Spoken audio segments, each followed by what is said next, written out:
3D, they put 5 stars, 4 stars. They don't really care much because they're going to go see your portfolio.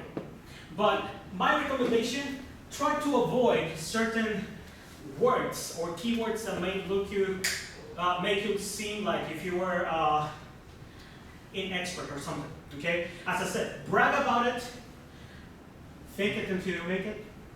Okay? And as I said, you know, if you're going to kind of like toss the first punch, you better have the checkbook to be able to pay for the hospital too, right? So that means like put it there and put it with your portfolio. Once you have those two things together, they're going to see if they like your 3D design or not. That's the thing. You can say I'm an expert, but if they don't like what they see, it's like, okay, what do you apply for Pixar if you're actually designing this way, right? Or maybe they just want some like those chibi type of like Chinese media type of like 3D animation and stuff, and you have a Pixar-like or DreamWorks-like, and that's not enough because that's not what they're looking for. They're looking for this style. It's very subjective, but just put it visually. You don't have to put like, oh, beginner. Unless it's some communication skills, kind of like English, proficiency, you know, it's like daily use, not business. I never put, for example, my Chinese when I started, I never put like beginners. Never. I put like 每天用的中文, you know, daily use, not business. That was, I knew in my head, that's like, my Chinese sucks, but they don't know, you know. So it's exactly like that.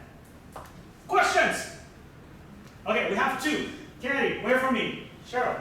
Alright, so I have a question. Like for the portfolio, like if you have like some experiences working, like maybe like teaching or something, do I have to like show them the picture of me teaching? No. Or just can I just like write it down on the experiences list? Like for example, like, okay, what position are you applying? Because here he wants to be a teacher for children. In his case, it is important that maybe if he does have some pictures with children and children are on top of him being so cute and being so nice and being so happy, then the principal, the director is going to be like, yeah, we want this guy. It looks like children like him. But are you applying for a teaching position? Is it relevant for the job that you're applying for? If it's not, just put it as a Joy English teacher experience. And that's it. In my case, I didn't even put it. Actually, like that part of my life does not exist. For what I know, I only went directly from YCU to Noodle. Okay? That's so bad, but it's true. You know what I mean, right? So if it's relevant for your thing, Kenny. Because I'm an international student here in Taiwan, so it is language part is one of the important part. If I have the certificate one, should I put it in the CV? Here's the thing. This is a good one. How many foreigners we have here? Raise your hand. Great. Now, put it this way. Really depends on what company you are applying for. Okay? This comes down to the following, Katie, and everybody else who is here as non-Chinese people. In Taiwan, many companies that do require proficiency in Chinese and in English for communication, right? There are some others that they just require English. If you do have a certification in which says that your language proficiency is at a certain level, it's great to attach it, okay? However, is it necessary for your job position? Check again. What do they need? What do you have?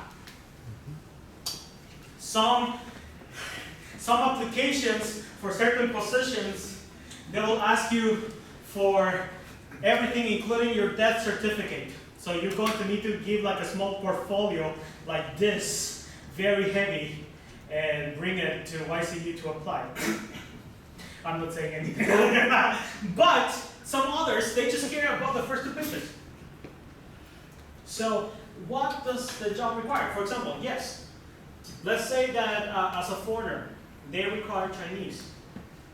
You can put on your CV, say, I have this certification that says that I have level 1 Chinese or level 2 Chinese, and they will go ahead and test you in your interview.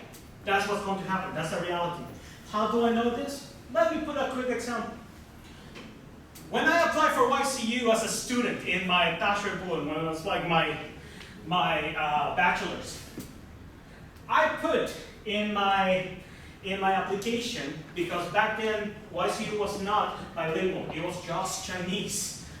I'm that old, oh my gosh.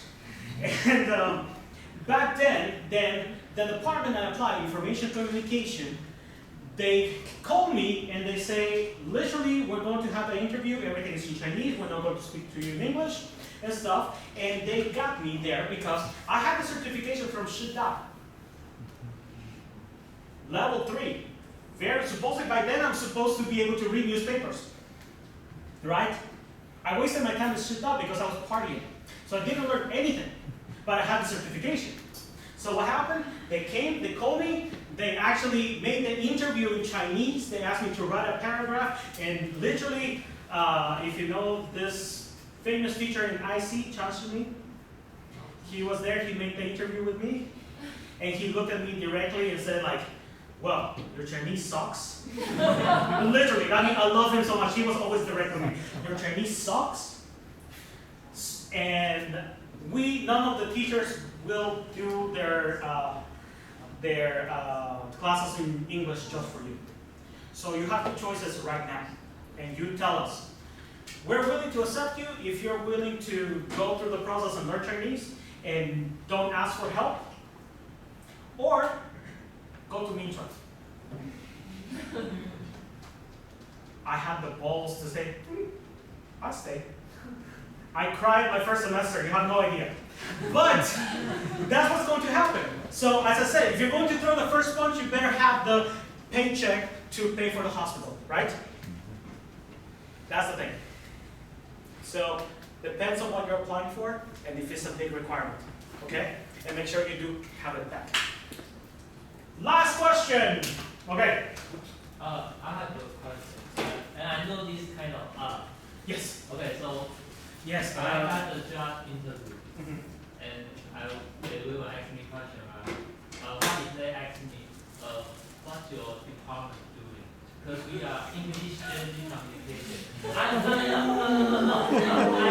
It's kind of but I'm really confused because if they ask me, I will say I know a lot of communication skills. And no. You will not graduate. I just want to ask you that, what do you suggest to let our students to tell them? That is a great question, actually. I'm thinking on you. Okay, everybody pay attention. This actually concerns everybody in the room.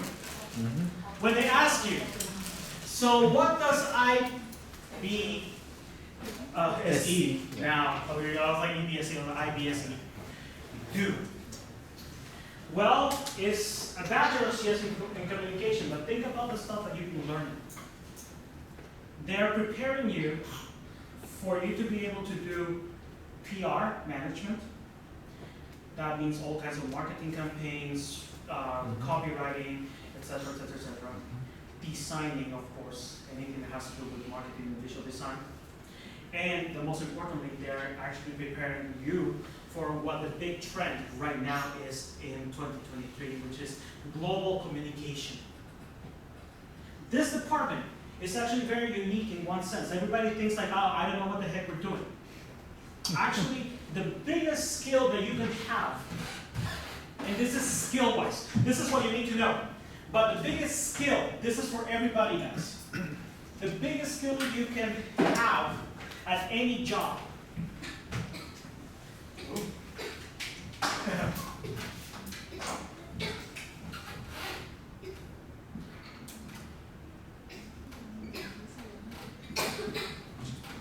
communication. Communication is not just being able to speak, it's not being able just to talk or being able to present. That is not communication. Communication is a two-way process in which you understand what you're being talked to before you're able to actually speak.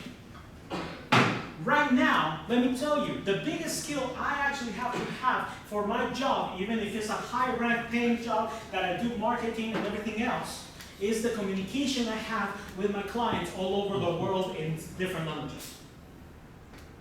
I need to know what they're actually telling me for me to be able to tell them and talk to them and speak to them. And right now in Taiwan, they're looking a lot for people who have that skill, communication. You want to say, okay, but that's just for people for sales. No. That's people for teachers. You can have all the degrees you want, but if you don't know how to communicate with your students, you're doomed. If they ask you, what do the department do? The teachers have to communicate in a global scale with everybody. In this department, you have people and you have classmates from different parts of the world. You know their cultures. You know how they think. You know how they speak. You actually are able to understand some of them that have heavy accents.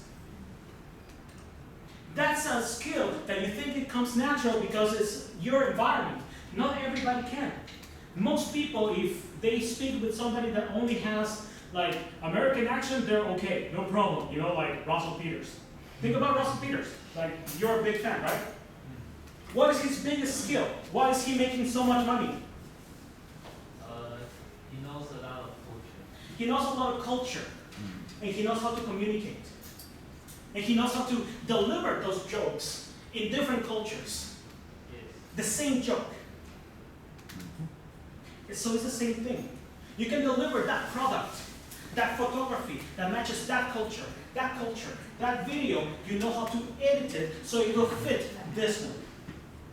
It's the same thing for you guys, for your designs, for your marketing, for everything else. What is the main thing that you're learning in this department? Is communication. It's on the title. You don't have to have a PhD to understand it. If people make fun of you saying like, oh, your department is like a department for everybody who doesn't know what the heck you want to do, fuck it.